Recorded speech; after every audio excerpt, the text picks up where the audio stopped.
So Andrew, thanks for being on the pod. Thanks for having me. Do you want to tell our audience a little bit about your current job and what you do day to day? Yeah, sure. So I'm the commercial director of HaloCRM, our third product, the purple one.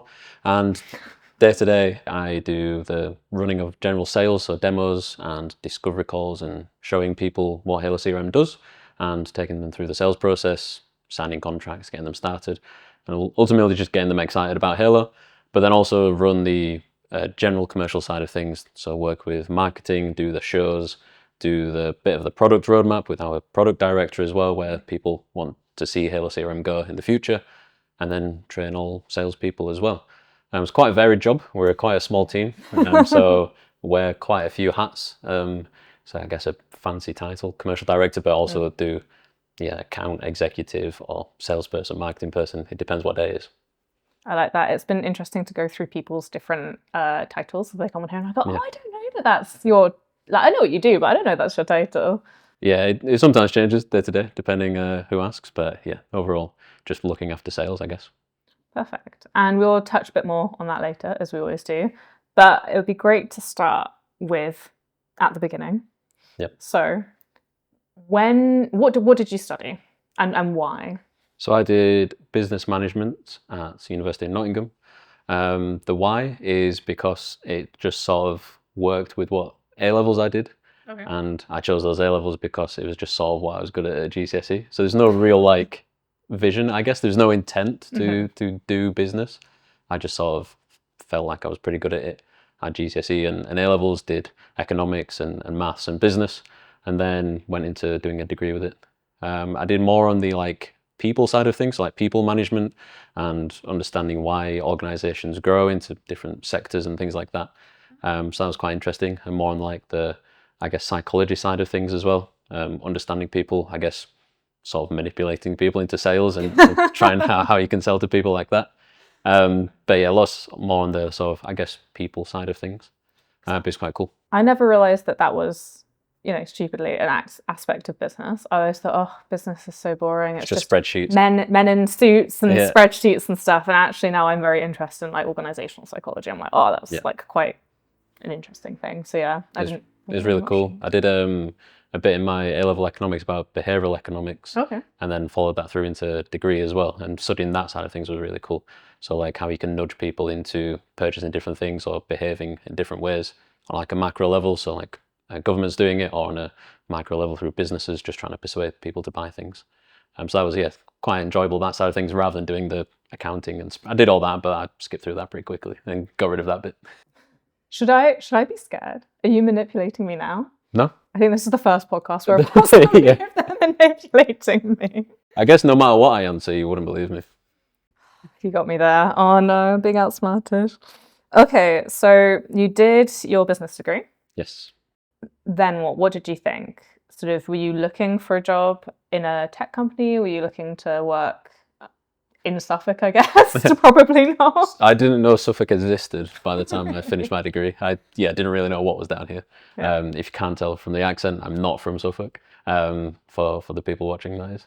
I didn't really know what to do after my degree, as most people. I'm pretty sure that most 18 to 20-year-olds don't really know what they want to do. I'd be surprised if they have dead set what they want to do.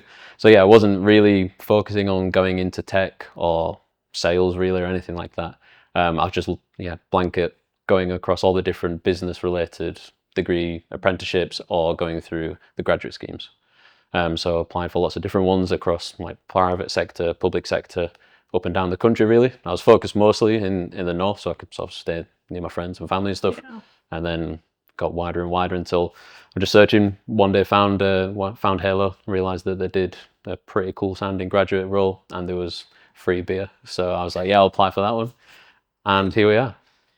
Nice. And so obviously you've been at Halo, 4 years? Yeah, 4 and a bit years. 4 and a bit, sorry, 4 and a bit. Yeah. So it's interesting hearing people who've been here a bit longer because now people turn up, they go to an interview, it's fairly, I think it's still a bit different actually from what you'd expect. It's usually just one interview, there's no test or no super complicated test or anything.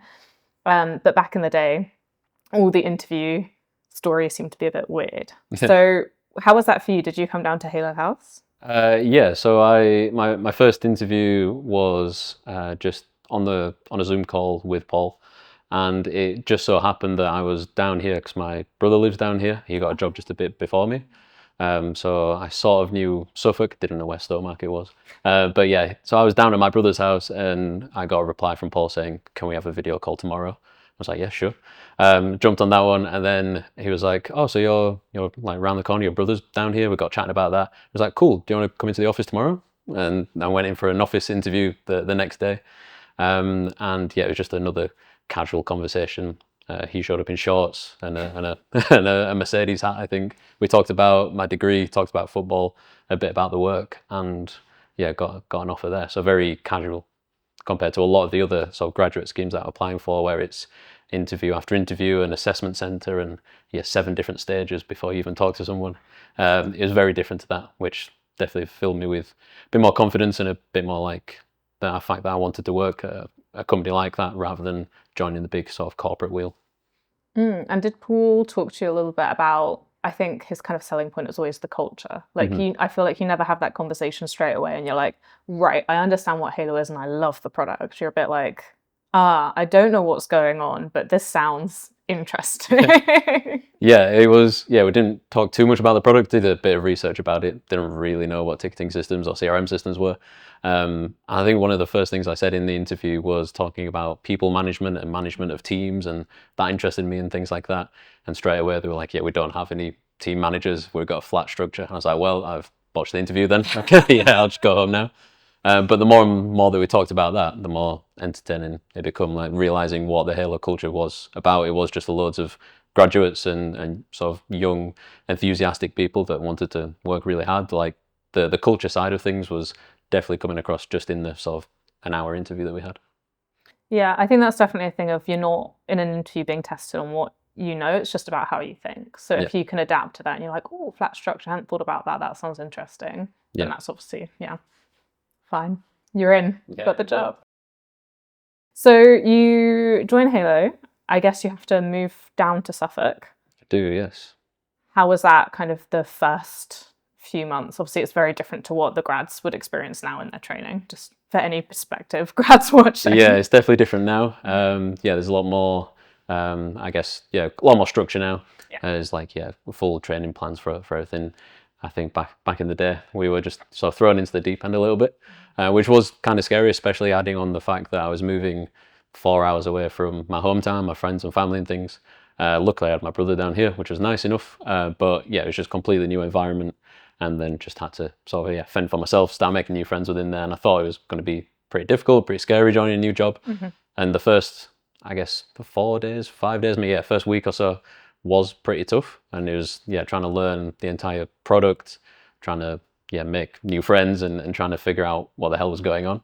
But then, very quickly just turned into, well, everyone's sort of in the same boat. There's people moved from all sorts of different places, from Suffolk as well. But yeah, everyone's in a similar sort of position that they don't know the software and they're just getting started on a new graduate job. So we just sort of banded together like that and very quickly started making friends and getting on with the job. I think the thing I quite like about that era is that there were also so few people that you kind of knew everybody. And I think now you still know everybody, but it'll take a bit longer. Whereas before you'd probably like go to lunches all together or like to the pub all together or just, you can literally see everybody in one room kind of thing. Definitely, yeah. Pub Fridays was one section of Spoons we were in, and then now there's you can't fit everybody in. It's difficult to get around everybody and talk to everybody. But back then, you had the opportunity to talk to every single employee within the space of like a few days if you wanted to. So it was a lot easier to connect. Nice. And so what kind of was your first, outside of maybe support, your first like job at Halo? What were you first assigned to maybe? Or chose maybe, I don't know. The first I was assigned to, because I did like a bit of a rotation thing then. So I did support to start with for a good month or so. Sort of struggle my way through figuring out everything, answering phones and hoping for the best sort of situation. Had plenty of people around me helping, so all the senior people just got involved as well. But then once I learned the product a little bit, I went to sales, and there's only 3 of us in sales, in ITSM sales. So I started learning how we sell the product, how to do demos and all the contract side of things. So I did that for a month or a couple of months. and then rotated around again into consultancy. Oh, okay, yeah. So I did ITSM consultancy for a bit. Mhm. So yeah, learning how to implement the product and just more product knowledge at that point. And then by that point, I was due to get sort of rotated back around again into support or maybe across into sales. Okay. But instead went to America and started training. Oh, the American rotation. The American rotation, which is a bit of a surprise and not usually offered in the rotational pack. But yeah, they just one day decided that they wanted to send a few people across to our American office and to help train the new people that they'd just brought on over in the West Coast. And I guess to get a bit of experience as well, learn from the more senior people in America as well. And that was, towards the end of my consultancy sort of stint. So they're like, right, you can go and train consultancy and sales, ITSM, and help on that side of things for 3 months in America. Nice. So this would have been, for context, obviously we now have 2 American offices. Yes. So this would have been back when there was only one in Washington. Yep. So you got to go over with a couple of other people, so you weren't stuck by yourself. Yeah, we weren't completely alone. They were similar levels to you, or some people had been there a bit longer? They were very similar levels. So yeah, there was 2 people that were similar levels to me. There was one person that's been here 2 years longer than I have. Oh, okay. So yeah, more of a senior person came across with us. So yeah, 4 of us went out and yeah, so thrown into the deep end again. I'd only been here 7 months, I think, 6 or 7 months. And then they were like, yeah, you can go and train people. I was like, sure, yeah, I'll go and do that. What was your thinking at the time? So you've joined a job in an industry you have no knowledge about. You're learning a product. You don't really know it. Well, you don't know it when you join. And then after 7 months, they're like, right, off you go. Do some training in a different country. Yeah, it was a bit overwhelming. But yeah, the process, I guess the thought process behind it was just to throw myself into it. Again, same as everything. Like when we first joined, it was just, yeah, I don't know the product, I'll jump in and learn it. Or I don't know how to sell it, I'll figure it out. It's basically, as long as you've got like a decent work attitude in terms of working hard and willingness to learn, you can pretty much overcome everything in Halo. And that's the attitude I sort of went with in terms of, yeah, they've trusted me to go and train other people and learn and stuff at the same time. I'm just going to go and do it. I think that's so true. Like everybody at Halo is different. We have lots of different types of people. But the one thing I think most people do have in common is they're like, maybe I don't know how to do this, but I'll give it a good go. Yeah, I'll definitely have a go. Definitely have a good go. And if you don't get it right first time, just ask for some help as well. There's always someone to help you. But yeah, definitely giving it a go is the best attitude. And so how was it in the, I was going to say Bellingham office? Yeah, Bellingham's great. Yeah, it was amazing. It was great to see both within Halo, like the, I guess, slightly different working culture, all these different people, meeting new people over there, but then just wider American culture as well. Got to be there for a relatively long period of time, 3 months, a good amount of time to like get settled in terms of like, yeah, sort of living there, I guess. But yeah, living there in rented accommodation and sort of figuring out what it's like to live as an American. That was pretty cool. Yeah. And then traveling back after 3 months. But yeah, it was definitely a big change. Quite exciting. Yeah, and how did you feel coming back? Did you feel like you'd had enough time there, or did you think like, no, I'm ready to come back? I think I could have done a little bit longer. But yeah, anything longer than sort of maybe 5 or 6 months, I think I was ready to come back. Yeah, missing the sort of UK standards and home comforts and stuff like that. Yeah, I think, I don't know, American food. Yeah, I put on a stone when I was over there. It was just by eating normally, I thought was eating normally, but yeah, everything is just so much richer, like loads more butter and everything. It was great tasting, but yeah, terrible for you. It's good to go when you're young. It's not too bad. It's good. I went back a year later, so it must have been all right. Right, so you then came back. Yes. And then what did you do? So I came back and went into support. Oh, so, okay. Yeah, it was another weird rotation moment where I'd done my consultancy and sales, and then America where I was doing both, and then came back and did some support. Okay. How did they work these things out? Were they just like, oh, you haven't done any support, do some support? Or was it you being like, I haven't done any support and I'd like to? Or It was a bit of both. They sort of asked us where you'd like sort of want to go next. I knew it wasn't going to be development or infrastructure or anything like that. yeah. I was like, yeah, quite like the sales side of things. But they were like, if you want to progress some more and learn more about the product and start selling to like more, I guess, more mature customers and higher value sort of stuff, you need to learn the product more. So they're like, and we could do with you in support. Like we needed the numbers in support at that point. So I did support for, I think it was only about a month or two, and then into consultancy again to learn some ITSM consultancy. Again, only for a few months, did shadowed some more of the larger projects, did my own projects as well, and then landed in ITSM sales full time. Nice. So was it the case that sort of ultimately you saw sales as like the role that you'd like to do? Yeah. I think once I'd tried it out, that and consultancy, and then doing it sort of mixture in America, I sort of realized, yeah, I'm more suited towards the sales side of things.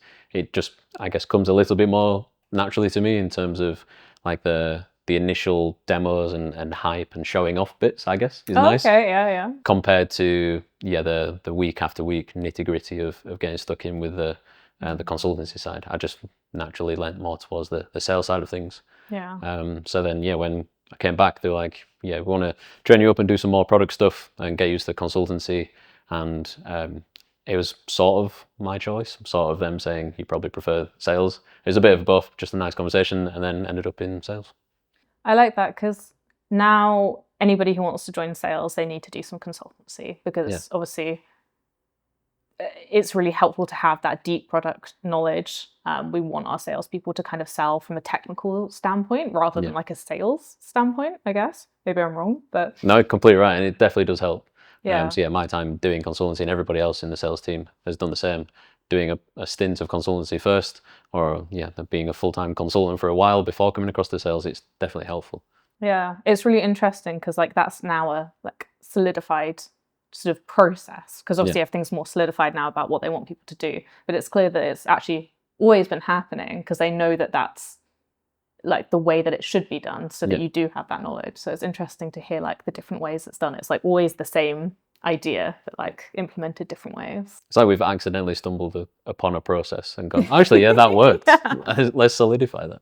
I think that's fair. I think that's, you know, best processes made that way. Yeah, for sure. So then you went back to America. So that's a sales. It was, yeah. So I've full-time sales for however many months for a good amount of time. And then it was about a year and a half after. So I went back to America for another 3 months and fully doing sales and training new salespeople over there. So similar sort of story, but I had a bit more experience in ITSM sales, and I was there specifically for training and helping with the ITSM sales side of things. So all the new people that joined that year in the West Coast office again, helping them get started and trained up.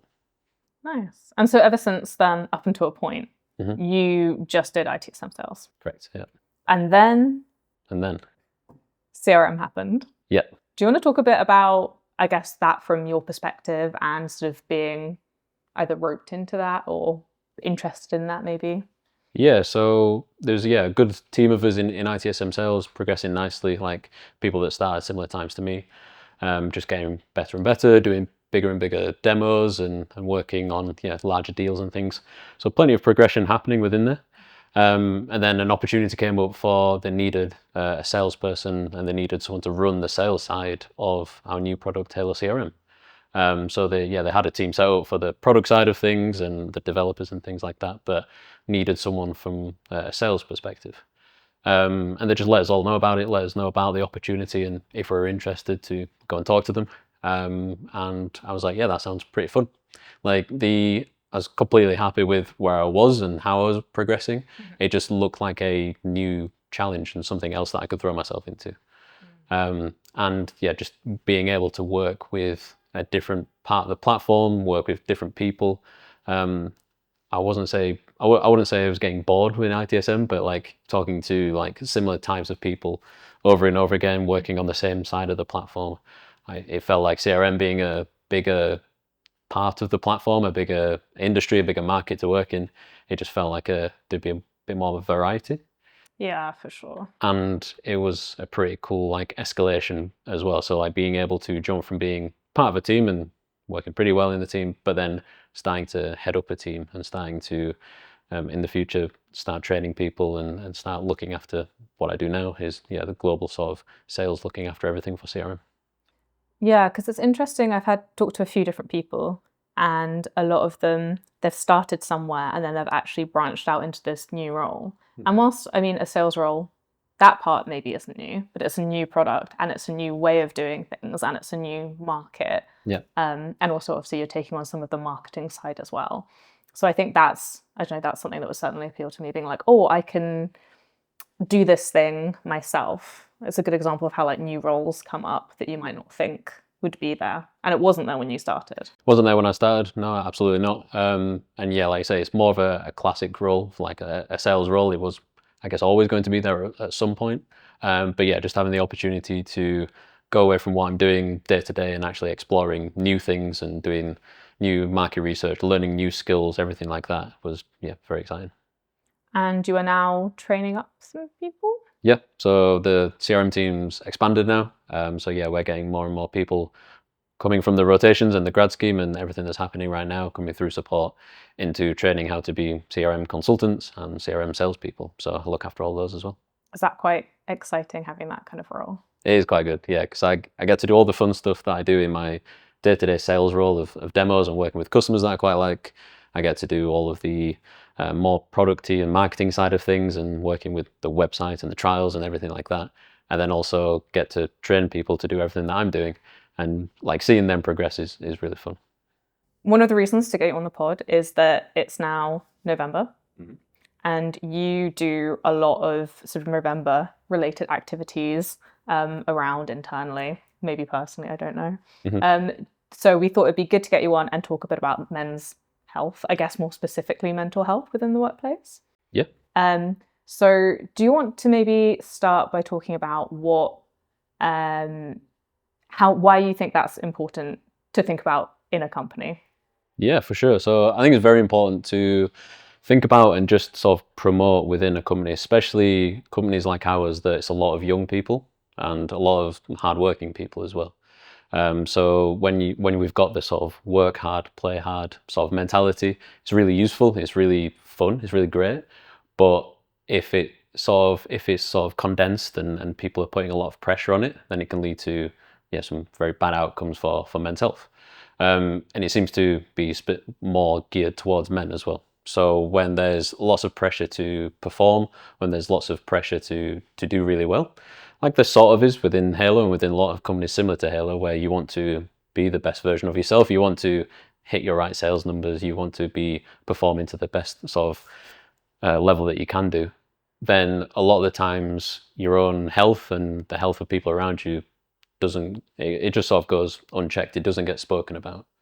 So I definitely want to sort of promote a lot more talking about this and a lot more just sort of looking after each other within a company. And we do that a lot already. And when I first joined, of course, it was smaller teams and there was a lot of that already. You could just talk to anybody about anything. It was a lot very personal, which is quite nice. But the larger that we grow, the more and more people that we onboard. I don't want us to, and a lot of people don't want us to get to a stage where we're a huge company and sort of the sort of everybody's health and individual sort of well-being is sort of cast aside compared to the numbers, for example. Yeah, I think it's interesting in terms of a lot of people, kind of the thing that is sort of said around here is, you'll get what you put in. You'll kind of get the result that you for the work that you put in, but it's a very slippery slope of making sure that you don't kind of cross that line to make it detrimental to your health and actually detrimental to your own progress in the end. Yeah. So I guess one of the things around that is making sure that you are protecting sort of your rest as well as kind of your mental space that you need. Yeah. So I guess one of the things that we do have in place is sort of stuff around holiday. That's what we were talking about before. Yeah. Do you want to talk a bit about that? Yeah. So yeah, it's very crucial to have rest and recovery. Like there's a lot of large corporations putting a lot of pressure on the sort of the idea of rest being a flaw and the idea of taking a break being a negative impact on your performance. And the more and more that sort of culture is spread, then the worse it gets. People lead to burnout and yet don't talk about their own health. Whereas at Halo and a lot of the companies out there, the unlimited holiday, the self-approving holiday that we have as well, the ability to just look after your own time is really valuable. So I could take a day off if I'm having a bad mental health day, or if I need to go and see a doctor. I could just take a day off, and people might ask me, say, "Oh, are you going on holiday? Anything nice?" I'll just say, "No, I just need to have a day off, or need to see the doctor." And they go, "Oh, cool, hope you're doing well." And that might lead into a conversation, or they might just leave me alone. It's whatever. It's all supportive, basically. It's not a case of, "Oh, well, if you're missing this time, you need to catch up on this work," and etc. It's all about just making sure that you're taking the right amount of breaks and the time that you need, so that when you come back to work, you're performing at 100%. Because there's no point just performing at 100% and then all the way down to performing at 10% because you've worked every day for a year. Yeah. But if you're taking the right amount of breaks in between, you can perform 100% all year through. I think one of the things to think about in terms of that is that there are lots of different kind of like seasons within a year. And so you might have a couple of weeks that are just really, really busy. And so it's making sure that, okay, maybe that's okay, but you need to have the time off to kind of compensate for that for your own health. Yeah. And so maybe that's where it's like nobody's sitting there counting the hours of what you're doing. It's just making sure that you feel like you are doing what's appropriate. And then one of the things I really like is you are being treated as an adult. Yeah. To take that responsibility to do, because I think some people, when I speak to them outside of work, they don't understand how self-approving holiday works. Yeah. You know, it's up until 3 or 4 weeks or something. Yeah. And they don't understand how unlimited holiday works. Like, how do you think we manage to run a company with that? Because it could be complete chaos. Yeah, it could be absolute chaos. I think a lot of it is the trust factor and being treated like an adult. Like you talk to your managers and you set goals of what you need to hit by the end of this week, this month, this year. You set your objectives so everyone's clear on that, what you're trusted to do, and then you just get given that. And it's up to you then to decide how you're going to achieve that objective, that goal, or whatever that is. And if that is a case of you prefer to pull all-nighters and work really hard for a week, then fine. If you prefer to schedule that out and make sure you've got breaks in the right times, that's absolutely fine as well. It's just trusted to be whatever works best for you.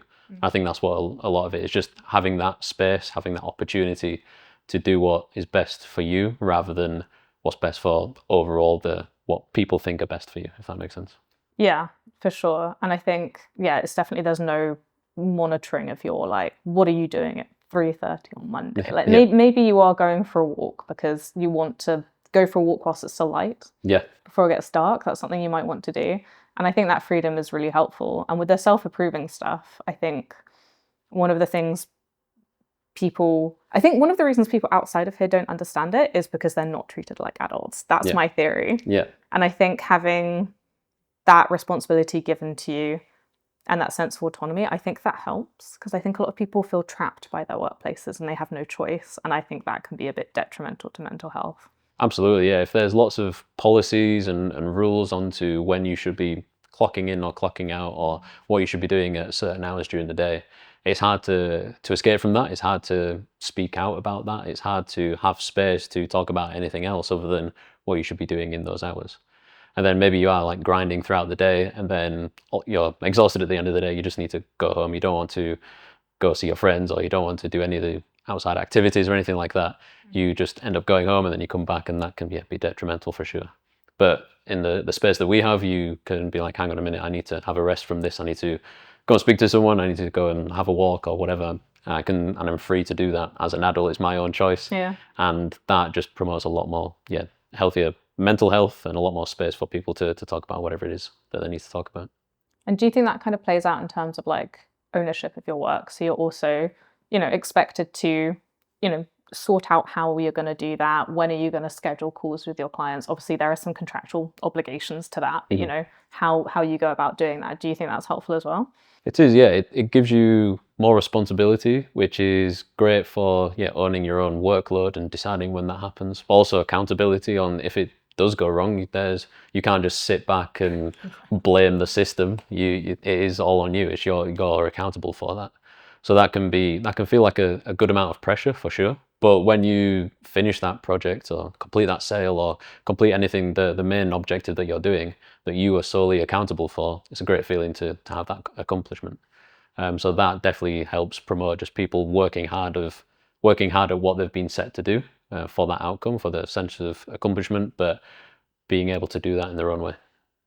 And do you think anybody applies extra pressure on themselves to work in a certain way based on things they're seeing other people doing? Yes, I think they do, and I think that's what a lot of people, I guess, could do better at, and what I'm trying to promote as well with when we're doing the Movember campaign and all the stuff that we do outside of that all year round, is that just because you've seen someone else maybe grind throughout a week and you think that, oh, they did that for 2 months and they got a pay rise, that must be exactly what I need to do, and I need to sort of conform and copy what they're doing. And then you start doing that, and then all of a sudden it's bad for your health, and you get run down and burn out and things like that. When really, where we're trying to promote the fact that you can just do things your own way, and that you shouldn't be copying everybody else. Everybody has their own way of doing things. They might be getting a pay rise for a different project that they did last year, or they might be because they've done it in their own way. Whatever it is that's happening, you should just be looking after yourself and finding out the best ways that you should be doing it, rather than copying everybody else. Yeah, I think for sure, especially in all cases of comparison, it's best to focus on yourself. And with that, maybe you see them grinding for 2 months, but they haven't done X, Y, and Z for the rest of the year. Or maybe you see them at work every day at 7 p.m., but actually you don't see that they've turned up at 10 p.m. Yeah. 10 a.m., sorry. So there's loads of factors you just don't know for reasons why people might be doing things. That's definitely why you just don't have the whole story. So you shouldn't use that as a reason to do something at all. Yeah, absolutely. And there's also a lot of pressure from not just looking and comparing to other people, but just in general in business. I was going to say in society, it's more so in within an organization, within business, is pressure, especially on senior male employees, to have pressure to be available and ready to answer questions all the time. Yeah. So going back to the fact that rest is seen as a weakness, or not being available and not being in your senior position and not being conforming to your title that you have is seen as a weakness, and people put pressure on themselves saying, oh, I've got this title now, or I feel like I deserve this title. They're trying to get a certain title and they're chasing all of that, when really what would make them a better employee is just actually adding value and getting the job done and helping others and being seen to be doing that, rather than just being there and putting pressure on themselves. So in terms of, I guess, that and showing weakness, a part of that is being vulnerable, or the perception of being vulnerable. And so we've got a statistic from Movember around here that says 2 in 3 men aged 16 to 24, so that will be some of our demographic, would prefer to be known for having a short fuse than vulnerable. And almost half would rather speak to a salesman for half an hour than a counsellor, further highlighting the belief that men are reluctant to talk about their problems and feelings. Yeah. That's a tough one. It's a tough one. There's of course, quite a lot of studies, and there's lots of pressure for men to just bottle it up, push it down. We need to be seen as being strong, or we need to be seen as being the person in charge in business situations like that, and we'd rather talk about anything but the bad mental health we're experiencing, or the bad general health, or our friends' health, or anything like that. We'd rather avoid those subjects than talk about them and discuss that with peers. And that's exactly what leads to all the even worse statistics that Movember have, and about the effect that has on people's lives. Most of generally women are tend to form what's the word for it? Form communities and talk to each other. Do you know what it is? I was reading stuff about friendships. And so often when women have friendships with other women, they talk a lot about their feelings and stuff and interpersonal relationships. And I think partly from society, maybe partly from interests. I'm not entirely sure why. But the relationships between men and men is often focused on an activity. So that's why you see men going to sports a lot. And if they do talk, it's about sports. And so that's why they're often missing the ability to open up about stuff, because their conversations are quite, the structure of friendships within society are quite strict in that sense. Yeah, and so it's got a focus point. Yeah. And so when you find male-female friendships, or men and women being friends, that divide kind of crosses and can kind of go one way or another and kind of a bit of both. And so that's why you always see those like jokes where men come back from they've hung out with like a male friend. Yeah. And she, the girlfriend's like, "Oh, what happened to him? Like, what happened with the breakup?" And he's like, "I don't know. Did they break up? They just broke up. Yeah. They've just been talking about football or something." Yeah. So I think the styles of friendship and conversation can be different based on kind of what society trains people to do, and I think it's difficult to break out of that because you're so used to talking about an activity with another man. Yeah. That those conversations can feel quite foreign. Yeah, for sure. And trying to break out of that and trying to encourage men specifically to talk more about interpersonal relationships and more about their feelings and more about how they're feeling and how their friends might be feeling, rather than focusing it all on discussing shared interest or common interest in sports or something. Yeah. So how do you think we can kind of combat that? Great question. So big question. Can't fix it everywhere in the world, but what we're doing at Halo, and I think a lot of other companies, and what especially more modern and younger organizations are doing, is just providing more opportunities to talk and encouraging talking, encouraging taking the pressure off of yourselves and allowing yourself and your friends and your peers to be vulnerable. So we put a lot of extra activities on, things like football. We've got netball. There's yoga on a Monday. There's pub quizzes that we put on. There's socials that happen, games nights, pub crawls, lots of activities happening throughout the week. And into the weekends as well, people creating their own social activities in their different bubbles that they have, I guess. But just lots of opportunity to talk to your peers at work outside of a work environment. So a lot of that pressure that people are feeling vulnerable and that they'd rather talk to a salesperson than a counselor is like within the working day. You've got your objectives, you've got everything that you need to set, and nobody wants to talk about anything outside. But as soon as the day's over and you, instead of just going home and sitting with them thoughts on your own, you can go to these pub quizzes, you can go to play football, or you can go and meet up with friends after work, and we put all of those on for our employees. And creating that space, creating the opportunity to talk to people, just to check in and ask them how they're doing and making sure that they're doing well.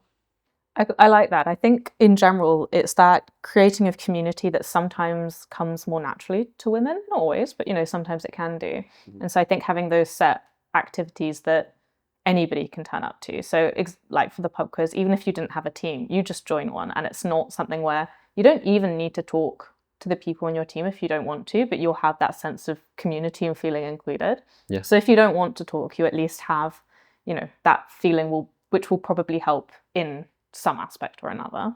Yeah. And I think beyond that, we always have people starting in cohorts. So I think that's quite nice that those people are in exactly your position at your exact moment in time. You'll have people who are like that 1 month ahead, 2 months ahead, but it's nice to have that sense of community within your little group. Yeah, for sure. Like in the first few months, you'll be going to lunch with those people. You'll be ending your day at the exact same time because you've just come out of the same sessions together. You might be getting the same train as them going home. Yeah. Like there's plenty of time because you're, I guess, forced together and forced to talk to each other. Forced friendship. Yeah, forced friendship. You're forced to be in those situations together. So a lot more opportunity to talk to one another appears. Yeah. And I think one of those is like the first lunch you get taken out, and so it's an opportunity for you to talk outside of work. So you're not, you don't want to be talking all day, but that's a good opportunity to have that, to actually get to know each other in a non-awkward way. No icebreakers. Yeah, there's no icebreakers. Yeah, there's no forced sessions like that. Yeah. Which just leads to, later down the line, you feel like you've already broken the ice, you're already chatting with them. So you feel absolutely okay to ask them how they're doing. If you notice something off about them, if you see that they're feeling not too great today, or they've just come back from an appointment and they don't look too good, you feel like you can talk to them and say, hey, I hope you're all right. We can talk about it if you like. And that is quite often not available in a lot of other companies and like big corporations, and where you're sort of filed through the door and you have to work clock in, clock out. Yeah. There's no space and there's no sort of connection further than just being a peer at work. You talk to them about your latest PowerPoint, but you'd never ask how they are. Whereas, in Halo, it feels like there's a lot more connection. There's a lot more, it's a lot more personal. So you can actually have the opportunity to check in on people. And the thing I like about that is because there's sort of flat hierarchy, or no hierarchy, flat structure. I think maybe not when you start initially, but most people feel very comfortable to say anything to anybody, or like, you know, start an email about something. And I think it's interesting to see the kind of tips that people kind of put in. So I remember Bauer sending an email being like, guys, make sure you put a 5-minute buffer in your Calendly. And it's just really small things, because he says, you know, you cannot do back-to-back calls all day. That's so bad for you. Put in those breaks so people can't do that, because, you know, it's an automatic setting, you might forget. So it's just like small things that I think people do here and there, and it's everybody in the community. And that's what I quite like, is just everybody kind of contributing to trying to like better ourselves and better collective mental health, men's mental health as well. Yeah, for sure. Like all the people that have got the experience as well. So yeah, Bowser's been here forever. Like he's been through a lot of this. He and other people and other senior colleagues might have been through situations where they were experiencing burnout, or they felt like they wanted to talk to someone but no one was there. Like they've been through those experiences, so they can just very quickly just let all the newer people know about that and say, by the way, we're here to support you. We don't want you to go through that similar sort of situation. Here's a little tip, putting some breaks in your Calendly. And there's tips flying around all over the place, and people might accept them. People might say, oh, that doesn't work for me. But yeah, just the fact that they're out there and that people can learn from them is beneficial. What would you say to somebody who's just joined Halo and is maybe finding it quite overwhelming? Very good question. I think the main thing is to know that you're not alone. Like everyone else is finding it overwhelming, no matter how much they hide it, no matter how much it looks like they're doing great and they're flying and they get it right away. There'll be some aspect of learning a new job, learning a new product, being around new people that they'll find overwhelming. So just having comfort in the fact that you're not on your own doing that. And then that leads into being able to talk to other people about it, and just reaching out to absolutely anyone. Like when I first started, I was scared of talking to the senior people, because I was like, oh yeah, they're far away, they're senior people, don't want to bother them. But then no one's like that. You can walk up to anybody, ask them a question about the product and about work and how you might fix something, or it could be a question about the holiday, it could be a question about how the processes work, it could be more of a personal question, it could be absolutely anything. You just go and talk to them and they'll be able to help you out and answer, or at least try, is the main thing. Yeah, that's one of the things I like, is that everybody's willing to help. There are obviously more official designated people that are there if you want a kind of more official person to talk to, or maybe someone who's a bit more trained. And I think the thing with the senior people is that they do try and be as visible as possible, and sometimes they're just away a lot due to the nature of their work, and that maybe seems intimidating because you haven't seen them. But when they are in the office, they're like slap bag. I've seen Bowers is now like in the middle of the support room, like you cannot avoid him. Like he's right there. Yeah, it's nice. Yeah, it's nice to be available for any types of questions. And yeah, there's dedicated channels for certain different questions that you might have, and people that are maybe more experienced, more trained in those areas. But having that many different channels means that if you don't feel comfortable talking to that person, or you don't want to talk to that person specifically because they're related to your work somehow, whatever your reasoning might be, you've got plenty of other options as well. And whether that's within work, walking up to Bowers in the middle of the room, or whether that's after work at one of those activities, a quiz or playing tennis or whatever, you can just have a quick chat outside of that. Finally, what would you say, what kind of things could a man at Halo do to kind of help improve their health, their mental health within the workplace, and help potentially support other men too? Yeah, great question. So the main thing is checking in with yourself, like asking yourself on a daily or weekly basis, or whenever you feel potentially down or situations happen, just check in with yourself and say, am I okay with this? Am I comfortable in handling this? Have I got the right people to talk to? And do I feel like I need to talk to somebody? And if so, go and do that. Push yourself to go and speak to somebody, even if it's just saying, hey, can I have a quick chat? I want to talk about this specific topic, or I want to talk about this work thing, or leading to just straight into saying, yeah, I want to talk about how I've been feeling down lately. But mostly just make sure that you're comfortable in yourself, and that you're not just pushing yourself to burn out, or you're not pushing yourself to feel even worse than what you're feeling. And then checking yourself physically as well, making sure you're going to the doctors, making sure that you're looking in the mirror now and again, making sure that you're actually looking after your body as well as looking after your mental health as well. And then helping others is just making sure you're available for them, and also trying to potentially spot signs that people are, so if you're spending every day with them, so especially at Halo, you're sat next to them every day, you get to see what they're like. If you see anything that's a bit off, just rather than just saying to yourself, oh yeah, he seems a bit off today, or maybe mention it to someone else, just take that extra step and say, hi mate, you're all right, do you want to chat about anything? And be prepared for them to say, no, I'm fine, and that's okay. They don't want to talk about it, but also be prepared for them to say, actually, I'm not feeling too good, and start having more of a, I guess, maybe a difficult conversation, maybe a more serious conversation, but be prepared for that as well. There's no point you going around saying, hey, you're all right, to absolutely everybody, and then not following up on that, because that's not going to encourage anybody to do that. No. But yeah, being prepared to talk to those people. I like that. And if you're struggling, is there a good way, do you think, to kind of start that conversation? I think that's the hardest part, right? Mm-hmm. So do you have any recommendations around, like, is that a Teams message? Is that a WhatsApp message? Is there like a good phrase? Should you do it in person? Have you got any tips? Yeah, so it's definitely, I guess, easier on any digital platform. So if it's Teams message or WhatsApp message, maybe send an email if you like. But yeah, just any sort of digital platform is always a lot easier to get the conversation going. Mm-hmm. It always feels a lot more pressure if you build yourself up to go and speak to them in person. And they might be busy or whatever, or it's more difficult to engage that straight away.